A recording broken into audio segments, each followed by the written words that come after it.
I want to start by saying I love my family. Or at least, I used to think I did, before the night that changed everything. Before the night I finally understood what family really meant to some of them, a wallet with a heartbeat. My name doesn't matter for this story. What matters is that I'm the oldest of 4 siblings, and for as long as I can remember, I've been the responsible one. You know the type. The one who gets the good grades, keeps a steady job, pays their bills on time, and never causes drama. In a lot of families, that's a badge of honor. In mine, it became a target. I run a small marketing consultancy. Nothing glamorous, but after 6 years of 18-hour days, skipped vacations, and more instant noodles than I care to admit, it finally started paying off. Last year, for the first time, I crossed 6 figures. I didn't buy a sports car.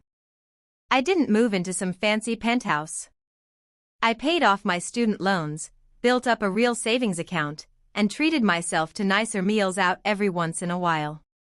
Small, quiet wins that felt earned. The problem was, my family noticed the small wins. And once they noticed, they never stopped noticing. It started subtly. My mom would mention how nice it must be to finally have some breathing room. My younger brother, Danny, started asking if I could spot him 4 things: gas money, a phone bill, once even rent. I helped when I could, because that's what family does, right? But there's a difference between helping and being expected to fund everyone's lifestyle. I didn't see that line being crossed until it was already miles behind me. The dinner that broke everything happened on my mother's 60th birthday. We'd been planning it for weeks in the family group chat. My sister, Renee, offered to pick the restaurant, since she had a guy who could get us a table at this upscale seafood place downtown, the kind of restaurant where the menu doesn't list prices next to the specials, which should have been my first warning sign. I offered to help plan, but everyone insisted they had it handled. I was just supposed to show up, celebrate my mom, and enjoy the night. I got there a little early, actually excited.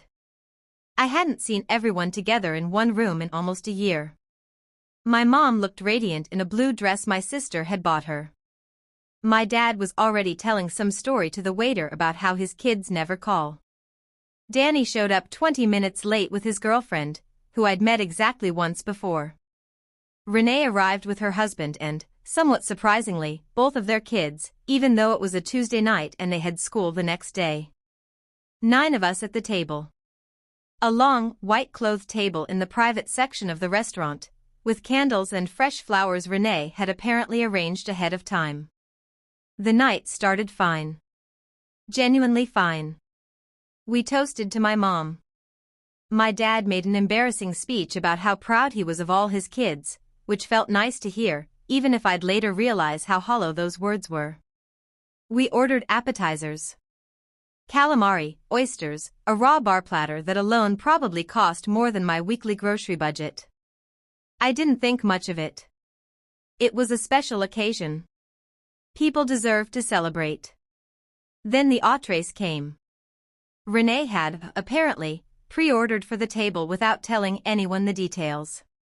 Whole Maine lobsters. Not the modest kind either, the massive, 3 and 4 pound lobsters that restaurants usually reserve for anniversary specials or corporate expense accounts. Everyone got one. My dad got 2, because he deserved it. The kids got smaller lobster tails with butter, plus a side of truffle mac and cheese that cost more than an entire meal at a normal restaurant. I remember watching the servers bring out plate after plate and thinking, this is going to be an expensive night. But I still assumed, foolishly, in hindsight, that we'd split it. That's how it had always worked at family dinners. Whoever picked the place organized the bill, and we split evenly, or people contributed based on what they ordered. Simple. Fair. Dinner went on for almost 2 hours. More wine kept appearing. Danny ordered a bottle of some champagne I'd never heard of to toast Mom properly. Nobody asked how much it cost. Nobody seemed to care. I started doing quiet math in my head, watching the parade of dishes, and a small knot began forming in my stomach. When the dessert plates were finally cleared, my dad tapped his glass with a spoon and stood up. "I just want to say," he began, in that warm, performative tone he uses for toasts, "how grateful we all are tonight. And how grateful we are to our oldest, who's been such a huge success this year and wanted to treat the whole family to celebrate Mom's birthday." I froze. Wanted to treat the whole family. I hadn't said that. I hadn't even implied it. I looked around the table, waiting for someone to laugh, to say it was a joke, to clarify. Instead, I saw nodding heads. Smiling faces. My mom, teary-eyed, reaching over to squeeze my hand and whisper, "Thank you, sweetheart, this means so much." Renee caught my eye from across the table and gave me this look, not guilty, not embarrassed, just expectant. Like she was silently saying, "Don't make this awkward, just go along with it." The waiter appeared moments later with the black leather check folder, and set it, very deliberately, right in front of me. I opened it with hands that weren't quite steady. $4,127.86. For a second, I genuinely thought I was misreading the total, that maybe there was a mistake, a duplicated charge, something. I scanned the itemized receipt. 4 whole lobsters. 2 extra for my dad. Lobster tails for the kids. The raw bar platter. 3 bottles of wine. The champagne Danny ordered without asking. A round of specialty cocktails for Renee's husband and his coworker friend who had apparently just decided to join us halfway through dinner, someone I'd never even met, sitting at my mother's birthday dinner, eating lobster on my dime, without anyone bothering to introduce us. I sat there staring at the number, feeling my face get hot, my ears ringing slightly the way they do when you're trying very hard to stay calm in public. "So," my dad said cheerfully, oblivious or pretending to be, "you got this, right? You've been doing so well lately." I looked up. Everyone was watching me. Waiting. Not with concern, not with hesitation about whether this was fair, just waiting to see if I'd pay without a scene. I want to be honest, for about 10 full seconds, I almost did it. Old habits run deep. 28 years of being the responsible one, the fixer, the one who smooths things over so nobody else has to feel uncomfortable, that instinct doesn't disappear overnight. My hand actually moved toward my wallet. And then I thought about the months of overtime it took to save that money. The nights I ate cheap takeout at my desk because I was too busy building my business to cook. The vacation I skipped 2 years in a row so I could reinvest in my company. The sacrifices nobody at this table had witnessed, because none of them had bothered to ask how I was actually doing, they only asked what I could give them. I closed the check folder. "No," I said. "I'm not paying for this." The table went silent in that specific way only family dinners can go silent, sharp, immediate, and thick with disbelief. "What do you mean you're not paying?" Renee said, her voice climbing half an octave. "You always help out. It's Mom's birthday." "I would have happily helped pay for a nice dinner," I said, trying to keep my voice level even as my heart pounded. "I never agreed to pay for the entire bill. Nobody asked me. Dad just announced it like it was already decided." "Don't embarrass your mother," my dad said, his cheerful tone evaporating into something colder. "Not tonight. I'm not the one who ordered $4,000 of lobster without checking with anyone," I said.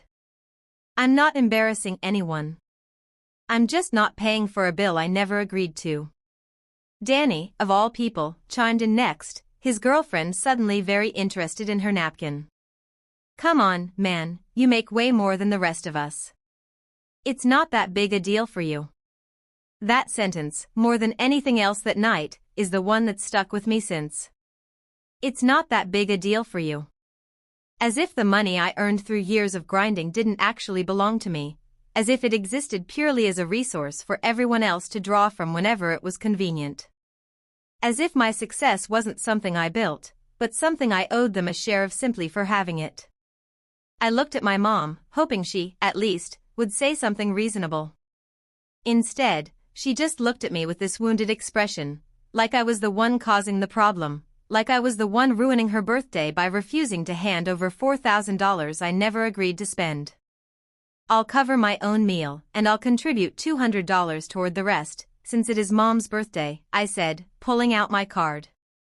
"But I'm not paying for wine I didn't order, a stranger's cocktails, or 2 extra lobsters for someone who could easily afford his own dinner." My dad's jaw tightened. "That's not how family works." "No," I said quietly. "Apparently, family means being expected to pay for things without being asked, and being guilt-tripped if I don't." Nobody said anything for a long moment. Then Renee, in a move that honestly still amazes me, pulled out her own phone and started scrolling through it like she suddenly had somewhere else to be. Danny mumbled something about needing to check on the babysitter. My mom wiped at her eyes theatrically, and my dad muttered something about how he didn't raise his kids to be selfish, which, considering the context, might be one of the most ironic sentences I've ever heard spoken out loud.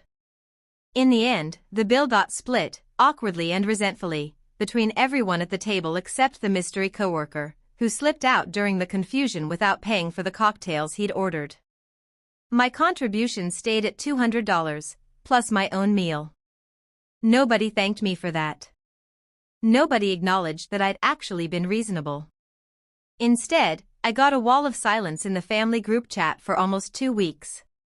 When the silence finally broke, it wasn't with an apology. It was with a message from my mom saying she was hurt that I'd made her birthday about money. Not a word about the fact that $4,000 had been assumed to come out of my pocket without so much as a conversation. Not a word about the stranger who ate lobster and disappeared before the check arrived.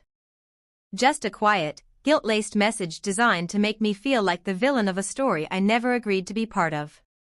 I didn't respond right away. I sat with it for a few days, trying to figure out how I felt. Angry, at first. Then embarrassed, oddly enough, embarrassed that it had taken me this long to see the pattern clearly. Looking back, this wasn't really about lobster or a birthday dinner at all. It was about a role I'd been assigned in my family a long time ago, without ever agreeing to it, the one who provides, who covers, who smooths things over, so that everyone else can keep living exactly as they please. I eventually did respond to my mom. I told her I loved her, and that I was genuinely happy to celebrate her birthday, but that I wasn't willing to be treated as an unlimited resource simply because I'd worked hard and built something for myself. I told her that respect has to go both ways, that being generous is a choice I get to make, not an obligation placed on me because other people assume I can afford it. She didn't really understand. Not fully, not yet. But something shifted after that night, even if slowly. Danny stopped texting me for money quite so casually. Renee hasn't invited me to plan another surprise dinner since, which, honestly, feels like a relief rather than a loss. And my dad, in his own stubborn way, mentioned a few weeks later, almost in passing, like it cost him something to say it, that maybe the lobster had been a bit much. It wasn't an apology. Not really. But it was something. I still think about that dinner sometimes. About the moment the check folder landed in front of me, and everyone's eyes turned toward me like it was simply understood, like there was never any other possible outcome.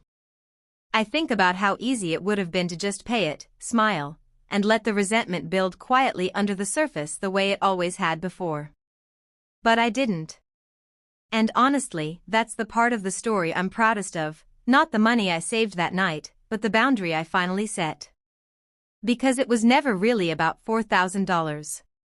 It was about finally deciding that my hard work wasn't a family fund everyone else got to spend from without asking. If you've ever been the responsible one in your family, the one people lean on but never check in on, the one whose success somehow becomes everyone else's entitlement, I hope this story reminds you of something important. Being generous is a gift you choose to give. It's not a debt you're required to pay simply because you worked hard enough to have something worth taking. And sometimes, the most loving thing you can do for yourself, and honestly for your family too, is to close the check folder, look everyone in the eye, and say the 2 words that changed everything for me that night. I'm not paying.